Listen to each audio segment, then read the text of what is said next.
Tector হাম্পফ্রিজের ঝড়ে চট্টগ্রামে দিশেহারা বাংলাদেশ, অন্যদিকে রাওয়ালপিন্ডিতে নাটকীয় জয়ে ফাইনালে শ্রীলঙ্কা।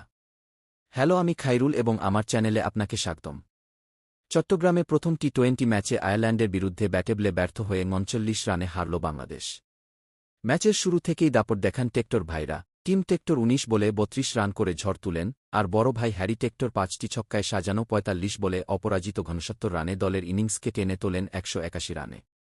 ইনিংসের দুই প্রান্তে টেক্টরদের আগ্রাসী ব্যাটিং আয়ারল্যান্ডকে দেয় শক্ত ভীত। জবাবে ব্যাট করতে নেমে বাংলাদেশ ব্যাটিং বিপর্যয়ে পড়ে পাওয়ার প্লেতেই। হাঁটু অস্ত্রোপচারের পর দলে ফেরা মার্ক অ্যাডায়ার আগুনে বোলিংয়ে লিটন, ইমনদের দ্রুত ফিরিয়ে দেন। অন্যদিকে বাঁহাতি স্পিনার ম্যাথিউ হাম্পফ্রিজ 4 উইকেটে 13 রান দিয়ে বাংলাদেশের ব্যাটিং লাইন গুটিয়ে দেন।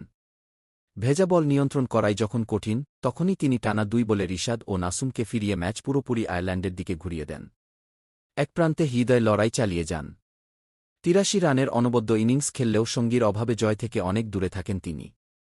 শেষদিকে শরীফুলকে নিয়ে 48 রানের জুটি দলকে লড়াইয়ের আশা দিলেও তাতে লাভ হয়নি।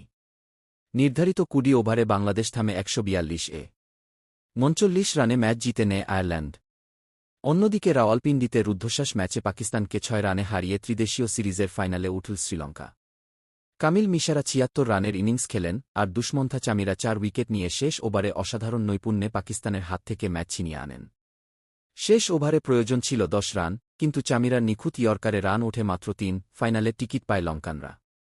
খেলাধুলার সবশেষ রোমাঞ্চকর খবর পেতে এখনই চ্যানেলটি সাবস্ক্রাইব করুন।